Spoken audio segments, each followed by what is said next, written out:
Bonjour, bonjour à tous.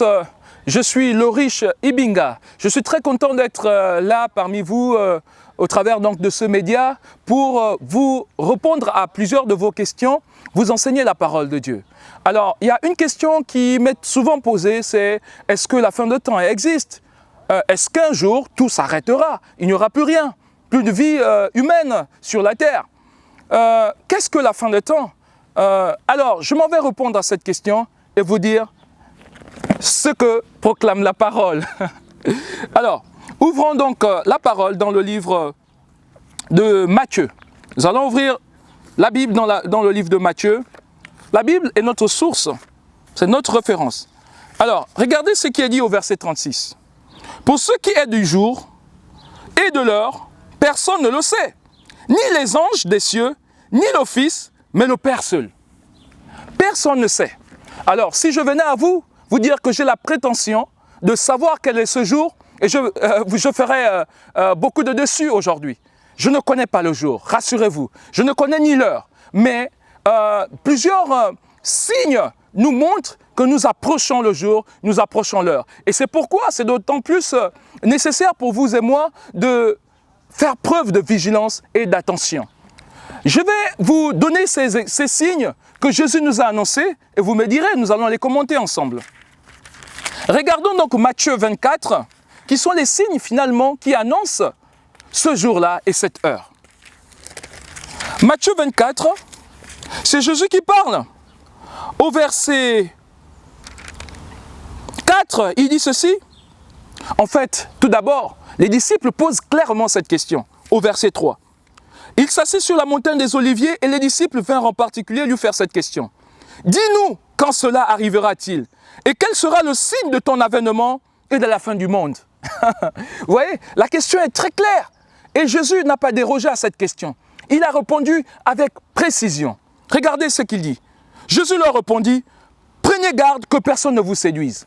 Première chose, il y aura des séducteurs. Et ensuite il dit ceci, car plusieurs viendront sous mon nom en disant, c'est moi qui suis le Christ. Et ils séduiront beaucoup de gens. Aujourd'hui, il y a plusieurs personnes qui s'autoproclament, qui disent qu'ils sont le Christ. Ces personnes se disent qu'ils sont ceux qui ont été mandatés, se considèrent comme mandatés, dirais-je, par Dieu pour le salut du monde. Il n'y a de salut qu'en Jésus-Christ. C'est-à-dire que Jésus-Christ est le seul qui a pu mourir sur la croix et vaincre donc le péché et nous permettre de connaître la vie éternelle. La Bible déclare ceci dans Jean 3 à partir du verset 16, un verset bien connu, car Dieu a tant aimé le monde qu'il a donné son Fils unique. Unique. Pas son unique fils, mais son fils unique. Unique dans son genre, unique dans sa caractéristique, unique dans cette capacité d'être obéissant jusqu'à la mort même de la croix. Et il dit, afin que quiconque croira en lui ne périsse pas, mais ait la vie éternelle. Écoutez-moi bien-aimés, la Bible est claire ici, c'est Jésus qui dit, il dit de prendre garde parce qu'il y aura plusieurs personnes qui viendront pour séduire beaucoup de gens. Donc ne tombez pas à la séduction. Il dit au verset 6, vous entendrez parler de guerre et de bruit de guerre. Car il faut, je reviens, vous entendrez parler de guerre et de bruit de guerre. Gardez-vous d'être troublés, car il faut que ces choses arrivent. Mais ce ne serait pas encore la fin. La guerre et des bruits de guerre, mais nous les avons entendus. Alors, je vais en citer la guerre d'Irak, la Première Guerre mondiale, Deuxième Guerre mondiale, etc. Et des bruits de guerre. Mais nous entendons des bruits de guerre. Guerre au Kosovo, guerre... il y a plusieurs bruits de guerre, quand même. Donc, ce signe est accompli. Il est déjà accompli. À la suite. Il dit encore, et d'ailleurs il dit ce ne serait pas encore la fin. Ensuite, il dit, une nation s'élèvera contre une nation et un royaume contre un royaume. Une nation contre une nation, un royaume contre un royaume. Prenez juste cette guerre qui dure longtemps entre la Palestine et Israël. C'en est un exemple. Et il y aura en divers lieux des famines et des tremblements de terre. Famine? Mais oui, que la famine. Je pense à, par exemple, la famine au Rwanda. À l'époque, on disait Rwanda, pays en détresse, il y avait de la famine. Mais en Somalie et partout, en Haïti, et il y a la famine. Il y a eu de la famine. Et on dit, et des tremblements de terre, vous entendez des tremblements de terre comme les Katrina, des ouragans comme ça, vous entendez, on nomme même ces tremblements de terre d'ailleurs, on donne des petits noms. Donc vous verrez partout, aux États-Unis, en France, partout dans les nations, il y a des zones où vous avez des magnitudes qui permettent de faire vibrer la terre. Il y a des tremblements de terre qui se produisent. Et parfois, ces tremblements de terre sont accompagnés, malheureusement, de plusieurs catastrophes. Cela me fait penser un peu récemment au Japon. Il y a eu un tremblement de terre, etc. On peut en citer plusieurs lieux. Mais tout cela, c'est au verset 8, tout cela ne sera que le commencement des douleurs. Le commencement des douleurs. C'est-à-dire que dans cette fin de temps, il y aura des douleurs. Alors, on vous livrera au tourment et là, on vous fera mourir.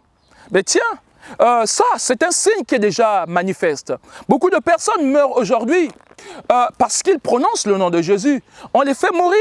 Plusieurs personnes sont tourmentées. Vous n'avez pas entendu qu'il y a des villages qui sont brûlés, des villages qui sont, des personnes même qui sont consumées parce que, dit-on, dans ce village, la majorité sont chrétiens, la majorité croient en Jésus-Christ. Eh bien, c'est un signe qui est déjà manifeste. Alors, est-ce que c'est déjà la fin de temps? Non. Regardez ce qu'il dit à la suite. Et vous serez haïs de toutes les nations à cause de mon nom. Mais oui, la haine pour juste accepter Jésus et même d'ailleurs pour prêcher l'évangile. On crée des lois, certaines lois, vous le savez très bien, sont faites pour empêcher que le nom de Jésus soit clairement prêché. Prenons l'exemple de la laïcité.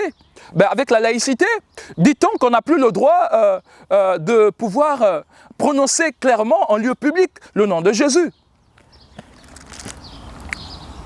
Regardons un petit peu encore d'autres signes. Alors, nous sommes au verset 10, alors plusieurs succomberont et ils se trahiront, se haïront les uns les autres. Mais ce signe, la haine des uns des autres, mais ça existe. Ça se produit, ça se manifeste au quotidien. Alors, je dirais ici, ce signe s'est déjà accompli. Ce signe est déjà manifeste. Allons-y un peu plus loin. Verset 11. Plusieurs faux prophètes s'élèveront et séduiront beaucoup de gens. Encore quelques jours, j'entendais l'histoire d'un faux prophète qui faisait boire des personnes du pétrole, ou d'autres faux prophètes qui faisaient manger leurs disciples de l'herbe, d'autres qui font consommer des produits à base du serpent, etc. Ou en fait, les faux prophètes, mais ça existe. Jésus, certains sont souvent scandalisés lorsque on entend parler de faux prophètes, mais Jésus lui-même l'a annoncé. C'est un des signes de la fin des temps. Et ça se produit aujourd'hui. Beaucoup de personnes viennent, opèrent des miracles, font des guérisons, mais ce sont des faux prophètes. Je ne dis pas que tous sont des faux prophètes. Je ne dis pas que ceux qui prêchent l'évangile sont des faux prophètes. Mais ces faux prophètes sont des personnes qui viennent avec une peau d'agneau. Mais à l'intérieur, ce sont des boucs. À l'intérieur, ce sont des loups qui viennent pour égorger, pour détruire. Et ça, on le connaît. Ça se manifeste aujourd'hui. Ensuite, et parce que l'iniquité sera accrue, l'amour du plus grand nombre se refroidira. En fait, ici, on annonce que l'iniquité sera accrue. Et vous le savez, qu'aujourd'hui, l'iniquité, le péché dans sa globalité est accru. Et même beaucoup de chrétiens qui savent que ça, poser tel acte, qui n'est pas bon, qui n'est pas conforme à la parole, c'est quelque chose de mauvais. Beaucoup ont une conscience morte et réalisent et produisent des actes qui s'apparentent à l'abomination, qui sont des actes abominables, mais ça, c'est annoncé, ça rentre dans les signes de fin des temps, et ça se concrétise aujourd'hui. Tiens, je vois ici, au verset 13, « Mais celui qui persévérera jusqu'à la fin sera sauvé. Donc, en dépit de tout ça, il faut persévérer jusqu'à la fin. Persévérer. J'aime bien cette manière étymologique de voir les choses. Percez et vous verrez. Il faudrait persévérer. Il faudrait tenir bon jusqu'à la fin en dépit des douleurs, en dépit des agressions que vous pourrez subir à cause du nom de Jésus. Il faudrait garder la foi jusqu'au bout. Hier encore, je rencontrais une personne qui m'a dit « Mais moi, j'ai changé de religion. J'étais musulman et je me suis converti. Je suis aujourd'hui chrétien et depuis que je l'ai fait, mes parents, notamment ma mère, n'est pas contente, mais j'ai décidé de m'accrocher et d'aller jusqu'au bout. » Écoutez, c'est son choix, elle a fait son choix et ce qui est dit à ces personnes qui sont face à ces signaux, il est clairement écrit, il est clairement dit, ici, il faut persévérer jusqu'au bout. Et jusqu'à la fin, vous serez sauvés. Regardez maintenant, verset 14, et c'est là où je m'en vais m'arrêter. Cette bonne nouvelle du royaume sera prêchée dans le monde entier pour servir de témoignage à toutes les nations, alors viendra la fin. Ici, verset 14, la bonne nouvelle que Jésus est Seigneur et Sauveur, la bonne nouvelle que Jésus est le commencement et la fin, la bonne nouvelle est que Jésus-Christ est celui qui est mort sur la croix pour le salut du monde. Et quiconque vient à Jésus sera, il dit, venez à moi, vous tous qui êtes fatigués et chargés, je vous donnerai du repos. La bonne nouvelle, c'est que Jésus est celui-là qui change les vies, qui change les destinées. La bonne nouvelle, c'est que quelle que soit la situation que vous vivez en ce moment, Jésus a la capacité de transformer cette situation et de vous donner la paix. Écoutez, la bonne nouvelle, c'est que Jésus vous aime, Jésus nous aime, il nous a aimés au point même de payer le prix, au point même de se donner jusqu'à la mort. Et quelle mort? La mort de la croix. La bonne nouvelle, la bonne nouvelle, c'est que Jésus est le seul capable de restaurer les vies. Et regardez ce qu'il est écrit. Il est dit ici que la bonne nouvelle sera répandue dans toutes les nations.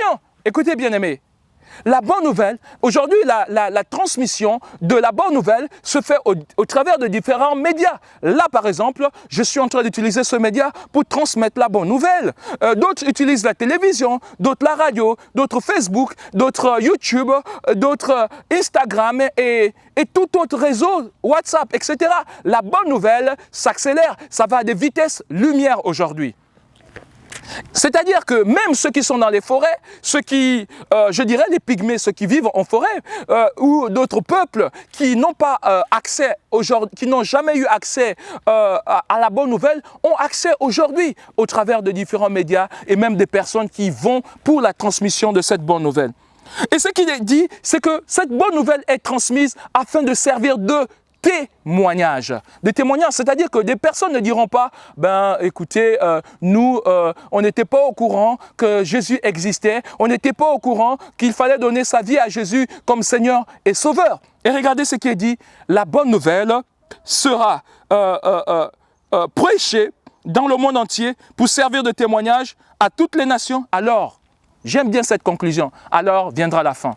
C'est le dernier signe de la fin des temps, c'est la transmission, la diffusion, l'expansion de l'évangile. Alors toi qui m'écoutes, si tu m'écoutes et si tu n'as pas encore donné ta vie à Jésus, sache que la bonne nouvelle est en train d'être transmise aujourd'hui. Tu as l'opportunité d'accepter Jésus, de donner ta vie à Jésus en ce moment. Et donner sa vie à Jésus, c'est simplement faire cette prière et le confesser avec sa bouche. Seigneur Jésus, je t'accepte comme mon Seigneur, comme mon Sauveur personnel. Viens et transforme ma vie. Viens et prends le contrôle de ma vie. Pendant que tu es en train de faire cette prière, pendant que tu es en train de le faire, quelque chose se passe, quelque chose de bon se passe. Tu es sauvé. Je suis très ravi. Si vous avez des questions, n'hésitez pas, posez-les. Je pourrai approfondir certaines notions. Que Dieu vous bénisse et à très bientôt. Le riche Ibinga pour vous servir.